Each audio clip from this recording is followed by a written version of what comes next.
Hey, missing listeners. We wanted to re-air a two-part episode about the disappearance of Teresa Ann Davidson-Murphy from Rainier, Oregon in October of 1999. Part 2 will follow tomorrow, and I wanted to give a shout-out to Kathleen Studer for this research, and also to Jennifer Amell, who is featured in this two-parter with me and Lance. Jennifer is now off on her own with her show Dark Valley, so give that a listen when you get a chance. Thanks a lot for listening, everybody.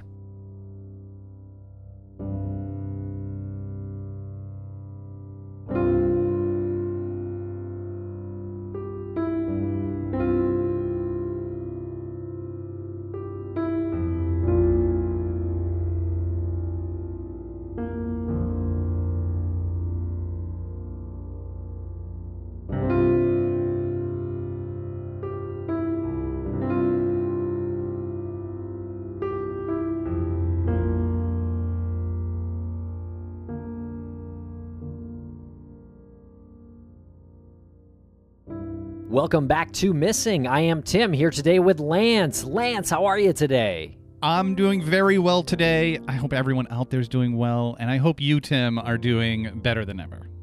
I am doing well. Thank you very much for asking. Also, I hope everyone out there is doing well. We have a highly detailed two-part episode here about the disappearance of Teresa Ann Davidson-Murphy.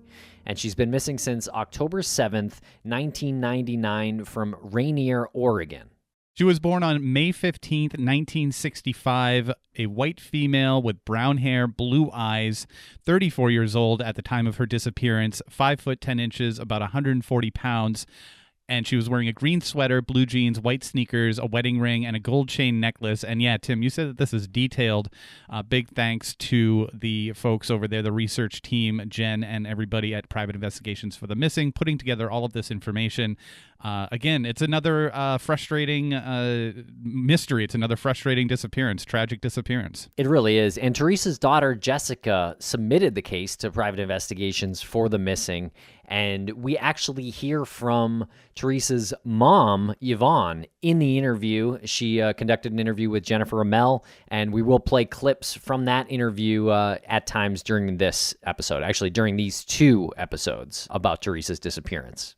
And some of this information came from the Vanished podcast and also the Grim Truth podcast. So we just want to give a big shout out to them and say check out their episodes on Teresa Ann Davidson-Murphy as well if you're really interested in this case. And, it is a compelling case, frustrating mystery. So, yeah, I'm going to be checking out those episodes as well. Yeah, me too. And then that brings up an interesting point to touch on. These families are desperate for help. They really need the help of the community, so they reach out to multiple podcasts that cover missing person cases, and of course they reach out to Private Investigations for the Missing because they're a nonprofit. So there might be some crossover here and there, and I just want to say it's not intentional. It's not like we're running out of material, so we have to listen to another podcast to get that material. It's that the families are just casting a wide net because they need this information out there. So if you hear something on one and you hear it on another podcast, just shoot that our way. Like, we don't ever want to unintentionally put something out there that someone else already put out there and claim it's our own. Right. And it's really tough to say no to a family who asks for coverage. I mean, really, why would you? Certainly, why would PIs for the Missing? I mean, they wouldn't, And we are affiliated with PIs for the Missing, so of course we want to cover cases where a family member asks. Okay, I hope you enjoyed this episode. Please follow us on social media at MissingCSM.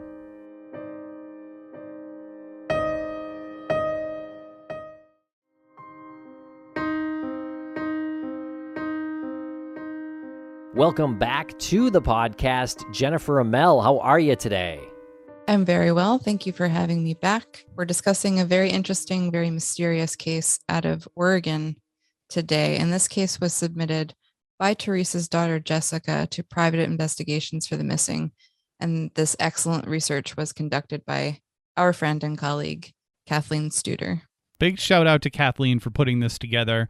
Again, just such thorough work that these volunteers do for Private Investigations for the Missing. And great job to you, Jen, for wrangling everybody and creating a workflow. And I would even say, even though you're not working directly with them, a work environment that allows them to contribute so effectively. Thank you so much, Lance. And Teresa Ann Davidson-Murphy has been missing since October 7th, 1999. She's missing from Hutchinson Road in Rainier, Oregon. Teresa was born on May 15th, 1965. She's white with brown hair, blue eyes, was 34 at the time of her disappearance, 5'10", 140 pounds. She was last seen wearing a green sweater, blue jeans, white sneakers, a wedding ring, and a gold chain necklace. She has a tattoo of a green rose on her right ankle. Her ears are pierced. She's described as willowy, graceful, and soft-spoken. And she's officially classified as endangered missing. And again, that was from Rainier, Oregon. I think it's interesting that she's described as graceful and willowy. How do you describe someone who's willowy? I think willowy means that she was like thin and moved. I picture like a dancer almost. Sure. Teresa also goes by Terry, and her last name may or may not be hyphenated, or she could just be going by Davidson. She could also be using her previous married name of Colpitts, and she is described as very caring and down-to-earth. And here's a clip from Yvonne and Jennifer's interview. I am 80 years old, and I really hope and pray that I find out something before my time's up. So I'd love to know more about Teresa. What was she like? Well, I was her mother, naturally. She was actually the only child until I married my second husband, and he had 6 children. It was probably the best thing in the world. She was the sweetest and the nicest and the best girl that anybody could ever have. I mean, she never gave me any problems. She wasn't crazy about babysitting or anything like that. But then when she got married and had Jesse and Justin, it was just like a new person. Those were her pride and joy, especially Jess. She has 3 step brothers and 2 step sisters. One of the step brothers have passed away. She was close to one of them, Chris. He lived in Oregon, and they spoke quite often, and he would call her with his problems, and she called him with her problems. From what I understand, every summer I would go up there and spend a month with her. And that last summer, my husband told me, he says, his family lived in Wisconsin, and he hadn't seen his cousins or anybody for 50 years. So he asked me, he says, do you think maybe this year we could go?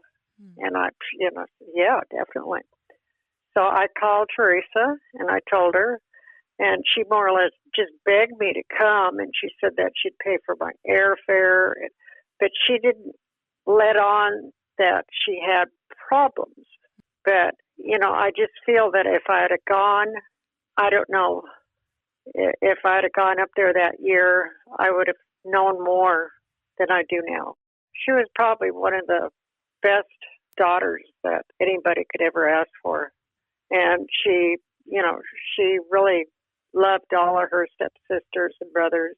They all got along really good.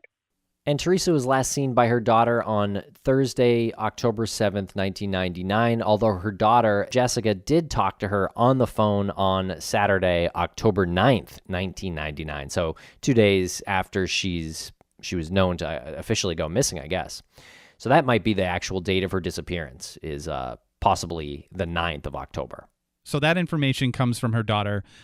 No one else had seen her during those 2 days?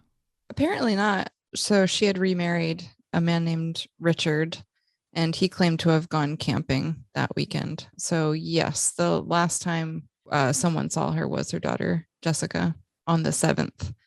But she did talk to a couple people on the 9th on the phone, although I don't know if anybody saw her in person. Her stepbrother, Chris, also talked to her on the 9th, I guess after she talked to Jessica. And here's another clip from Yvonne and Jennifer's interview. When she got married and had her children, especially Jessica, I mean, the sun rose and set on that child. They were never apart for 1 second. I've never known anybody that had children that they were that close to their mother.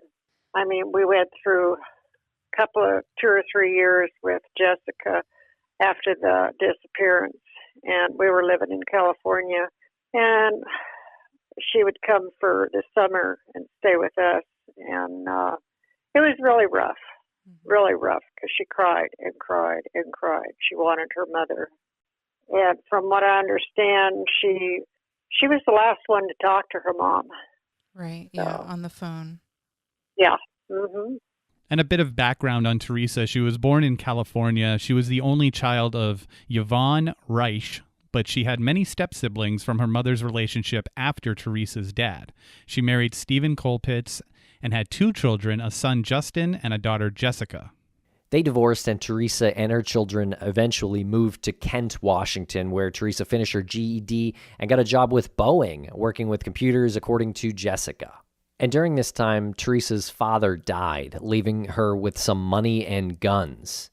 And she asked for advice from her stepdad on financially sound things to do with the money, and he told her to buy a house with it. So this must have been a pretty significant amount of money, or maybe, a few tens of thousands of dollars, I'm guessing, if you're going to put a down payment on a house. Again, I'm not sure what the housing market is there, but it was enough where she needed advice on it. Interesting about the guns. How many guns were there? Yeah, that is interesting. I wonder if she had an interest in guns or if it just passed to her from the estate. I'm not sure, because they're things of value. But it was with this money that she bought a 1-story home in Puyallup, Washington in the late spring of 1998. And it was also during her time in the Kent area when she met Richard George Murphy III. Teresa married Richard on July 4th, 1998, and Richard, Teresa, and her 2 kids lived in the Puyallup house for a while. And about a year later, in July of 1999, Richard convinced Teresa to move back to his hometown of Rainier, Oregon. She told several people she wasn't happy having to quit her job and leave her friends to move there. She went there anyway, and they moved onto a property owned by Richard's grandparents that was about 4 miles south from the town of Rainier. The property is just under about 10 acres and had a mobile home on it. Teresa's son decided he didn't want to live with them any longer, and at this point moved in with his dad in Klamath Falls, Oregon, which is a few hours away from Rainier. So in this house, it was just Richard, Teresa, and their daughter, Jessica. So she goes from having a house and a job at Boeing, which sounds like a great job. It's a very big company.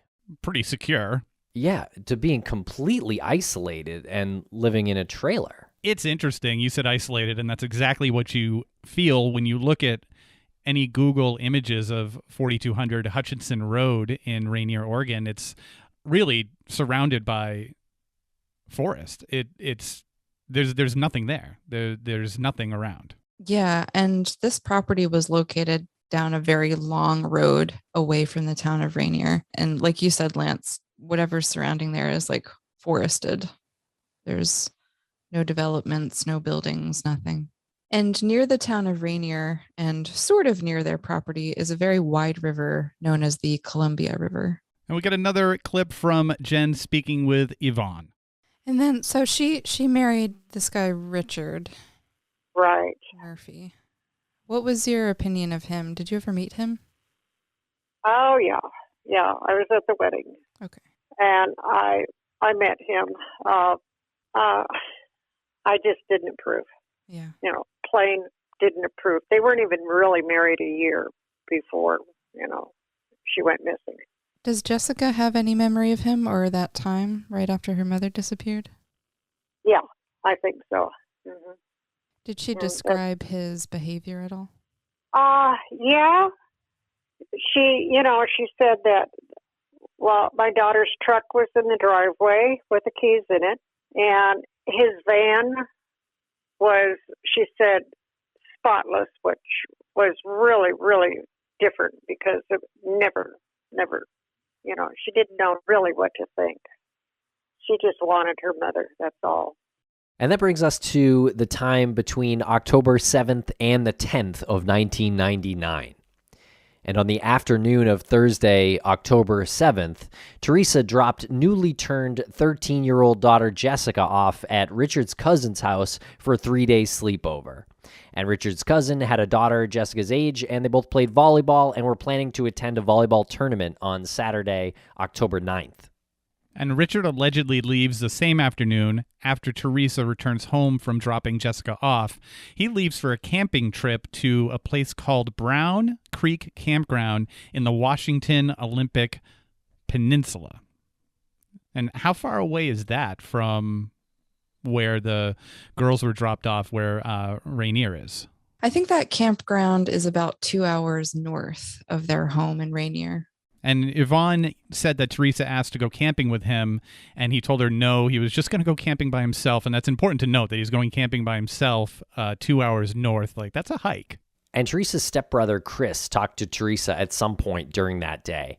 They are very close and often spoke to each other about relationship problems. And according to Chris, Teresa was whispering complaints about Richard's behavior and saying they were having problems, as if he was standing over her. So I guess she was whispering even though he was nowhere in sight. And so that led Chris to believe that Teresa was scared. And they had made plans to meet up that same weekend to talk. And their MO for meeting up would be somewhere about halfway between where she was in Rainier and where he was in Salem, Oregon. This makes me think that potentially Richard had not left the house yet to go camping. It doesn't matter if like the person that you're afraid of is around. If you're just conditioned to be afraid of them, sometimes you'll lower your voice if you're talking about them. But it could also mean that he actually was there and potentially listening. I think it's interesting that they chose like a mutual location to talk. And that goes to both of your points. Like, she's speaking to him in hushed tones on the maybe by condition or on the chance that someone, including Richard, could have heard.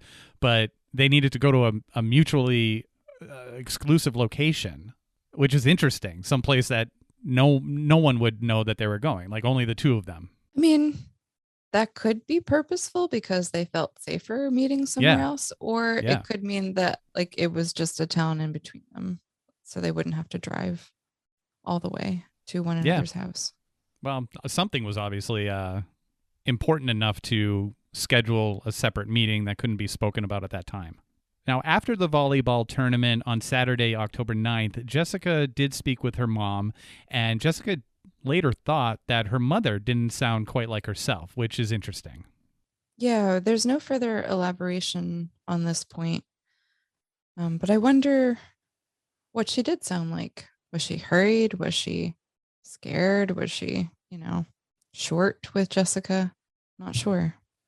And so Chris talked to Teresa after she talked to Jessica, but Teresa didn't show up to the meetup with her brother Chris that weekend. So they apparently did set a location that Chris went to, and Teresa did not go there. Okay, so these are the last two accounts of Teresa. You have Jessica, her daughter, speaking with her on the 9th. She says that her mom didn't sound like herself. And then you have Chris speaking with Teresa, presumably to schedule that meetup, and she ends up not meeting up with him. So those were the two accounts that we had mentioned previously. Yeah, and depending on the time that she spoke to Chris, that Teresa spoke to Chris, I wonder if they were making plans for that same day, like say she had called him in the morning, or if it was later in the day, perhaps they were planning to meet on Sunday. Regardless, Teresa did not show up for this meeting. And keep in mind, this is the 90s and not many people had cell phones either. So it was difficult to kind of keep in contact or change plans or notify people when you do change plans. Pretty sure I had my beeper in 1999, Jen. I was 9, so. And we'll be right back after a quick word from our sponsors.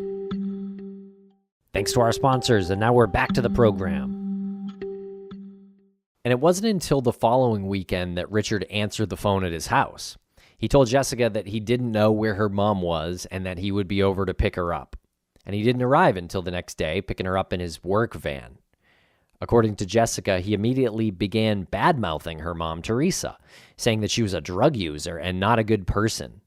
Do you guys think it's like really strange that a whole week went by before Jessica was picked up. And like, I mean, she was young, so I think her memory might be a little bit hazy about this time in her life. But like, I guess she was staying at her cousin's house. Didn't anybody think that was weird that there were like a whole week had elapsed since she was supposed to have been picked up? I think so. I think it's interesting that it's the following weekend where Richard answered the phone at the house.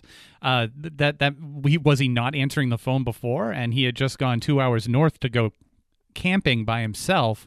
Was anybody concerned that he perhaps was missing after, or had he been talking with other people? You know, did he come back after that weekend and just didn't answer the phone? I mean, that's a long time to say I'm going camping by myself and not answer your phone. Yeah, someone should have answered the phone, right? So Teresa should have been there, and Richard should have been there by then.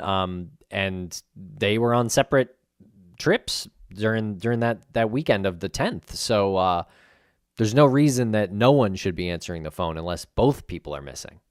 Yeah. Well, Teresa was supposed to be at home. She wasn't supposed to have gone on any trips. Well, to meet Chris. Oh, yeah. I guess, yeah, that's true. To meet Chris on that Saturday or Sunday. But that whole rest of the week, like, I wonder how long Richard said his camping trip would be. I imagine he works and their children go to school. So, like, who's tackling these, like, daily activities, you know?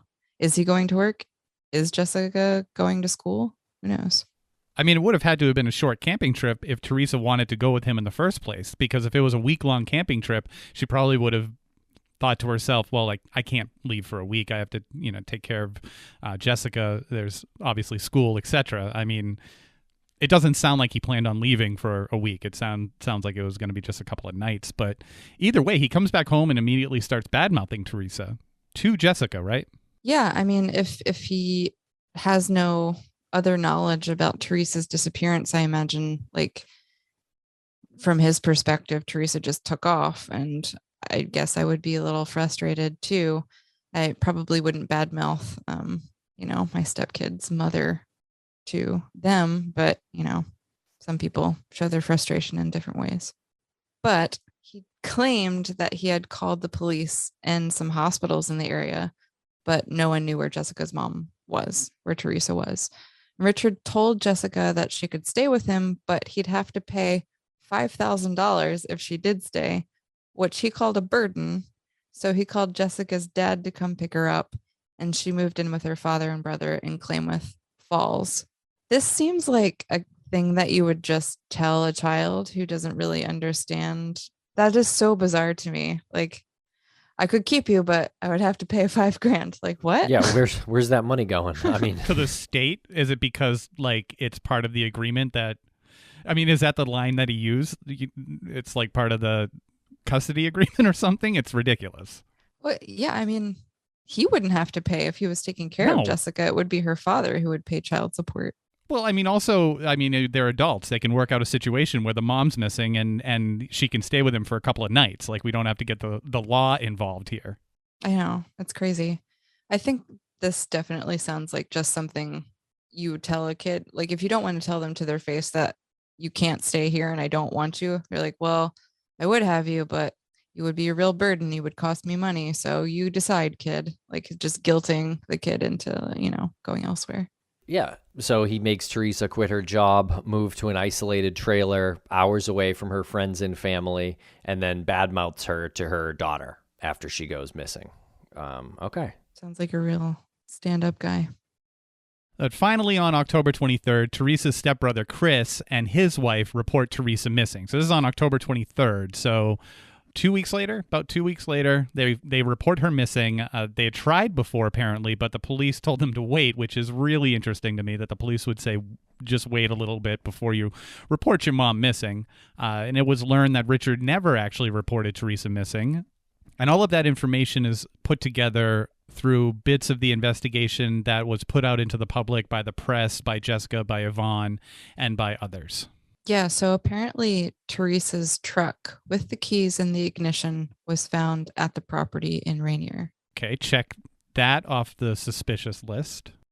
Yeah, it gets more suspicious because allegedly Teresa's truck was seen at the beginning of the driveway after she went missing, but when Jessica saw it, it was up by the house. Which is a callback to how long that driveway is. It's not like you're looking at your driveway outside and it's 50 feet and you could make that mistake. Like, well, maybe it wasn't down there. Their driveway was incredibly long. You would realize that where the truck was one day and the other day it's in a completely different spot. So even if that's all innocent, that Richard moved the truck because, it's down there, he didn't know why it was down there, the keys are in it, he moves it back closer to the house, maybe that makes sense. But why the hell are the keys still in the ignition? Because if Teresa is just missing, couldn't she just come back and just open her car door and drive off? Why would he allow that possibility if she was really out there somewhere just missing? Wouldn't he just keep the keys in her house so she at least has to knock on the door? You'd think that while during the search or while people are talking about her being missing, they would pop their head in the truck, take the keys. Yeah, it's a bizarre little detail. And also, there were items that would have been in Teresa's purse that were missing. Apparently, right before she disappeared, she somehow had broken an egg, like a chicken's egg, in her purse, and that had yolk all over it. So she had taken out the important items and was carrying them around in some sort of bag. And this bag is what was missing. Right. So for all intents and purposes, her purse was missing, but her purse actually wasn't missing. Right. But Right. all the belongings inside her purse were. So that would be potentially a phone if she had one. But again, this is 1999, maybe a pager.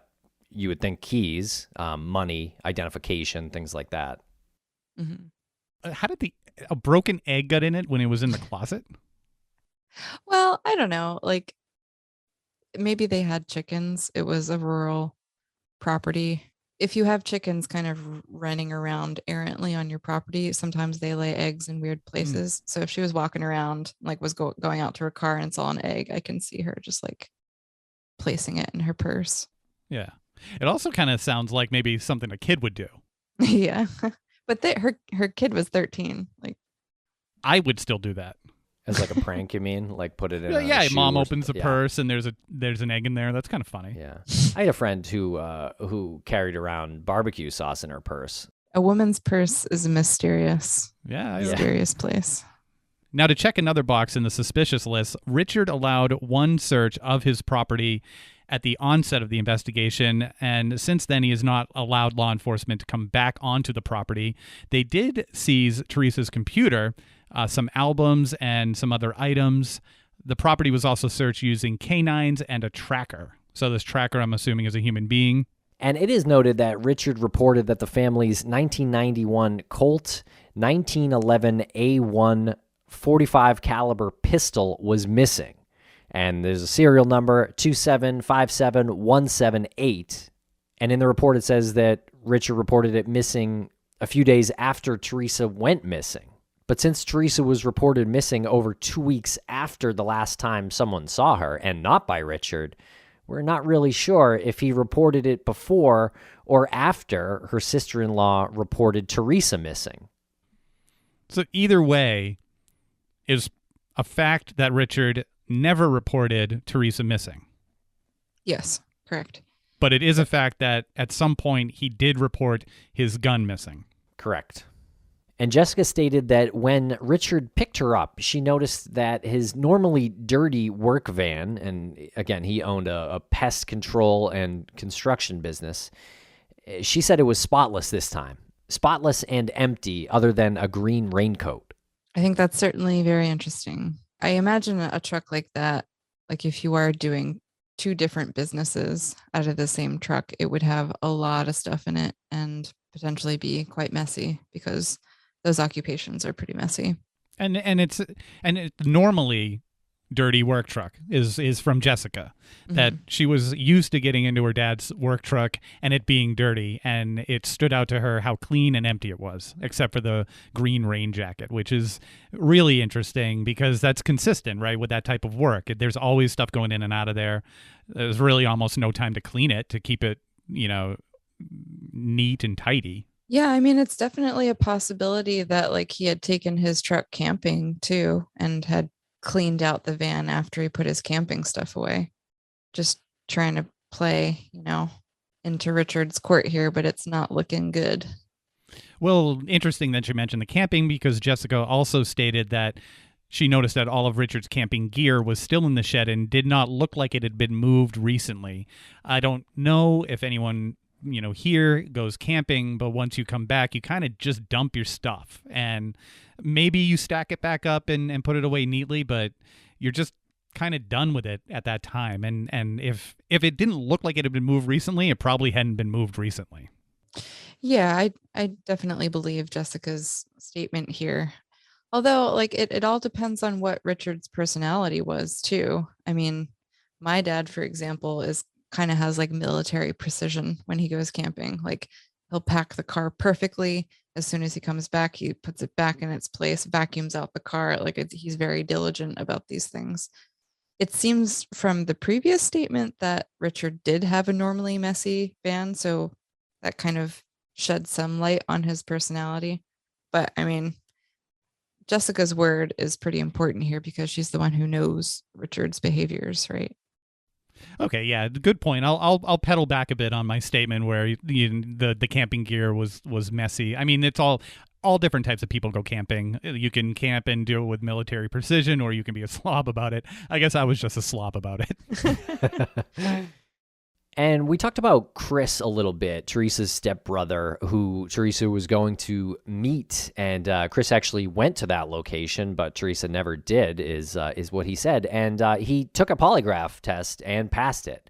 But he also said that he felt like the police didn't believe him when he gave information to them, which, is his interpretation. But I think they're kind of trained to be sort of stone-faced in when they're getting information. Mm-hmm. Richard, on the other hand, refused to take a polygraph. Well, isn't that interesting? The one brother that she was really close to, he volunteered for a lie detector test where Richard declines it. He will not have it.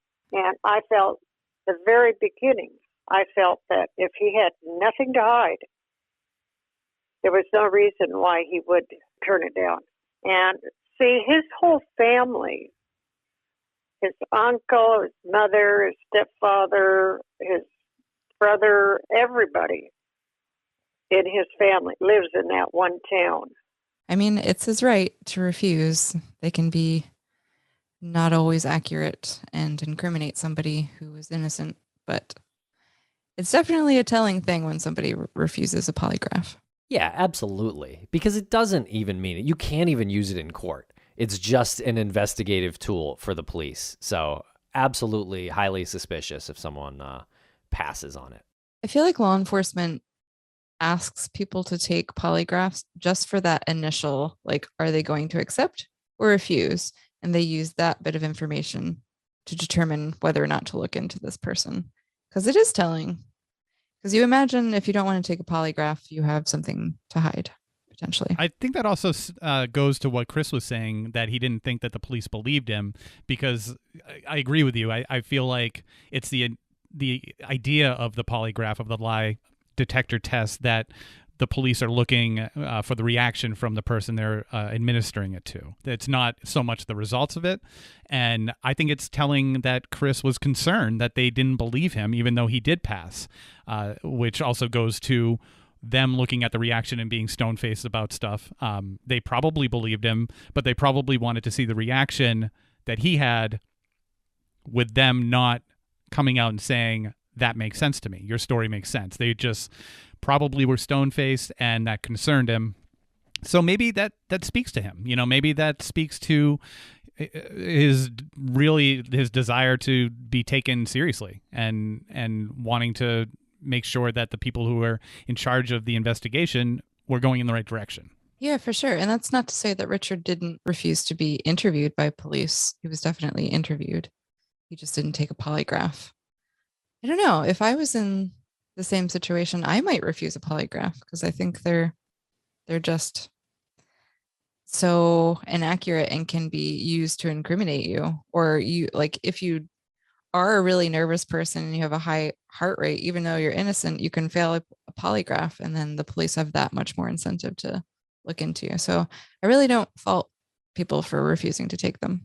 But the investigation's still open. The Oregon State Police have kept the investigation open, and they're not commenting about the case or releasing any records yet, which I don't know how I feel about that. I guess obviously they want to keep everything close and they want to make sure that the investigation isn't compromised.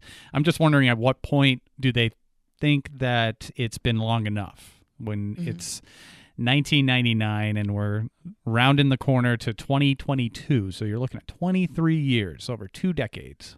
Yeah, it really only makes sense to keep information so close to the chest if you are actively working on it. And since so much time has passed, it seems unlikely that many leads are coming in at this point.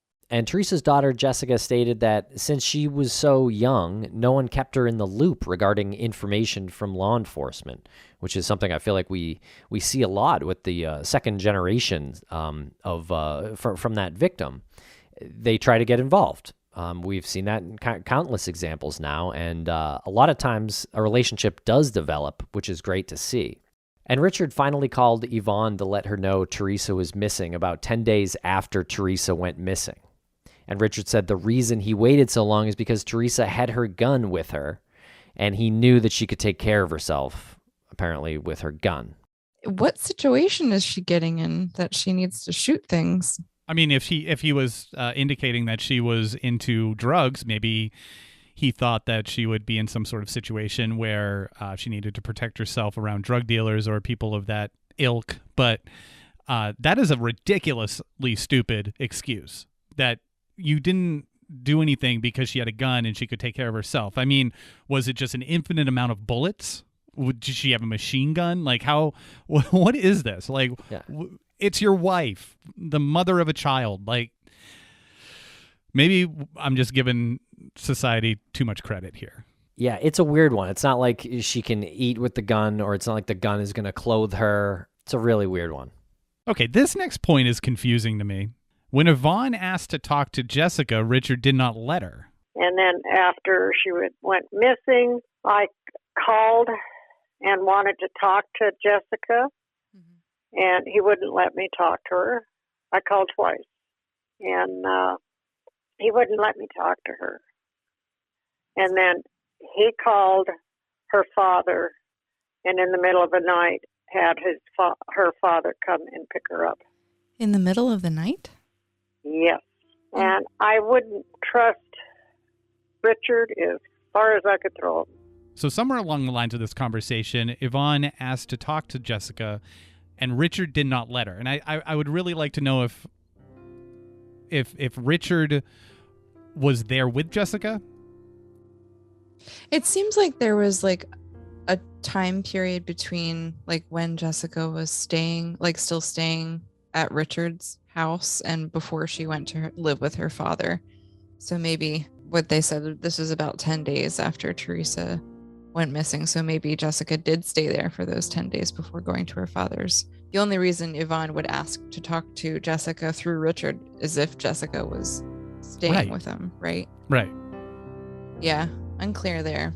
Well, it's more controlling behavior from Richard, so that really tracks with his profile of isolation and controlling. Mm-hmm, definitely. And maybe Jessica had some sort of information on her, saw something, or that he was trying to tell Jessica she didn't actually see, and just keep the, like you said, Tim, the controlling aspect, keep it all in his circle, all in his control. If you have any information, please contact the Oregon State Police at 503-731-3020.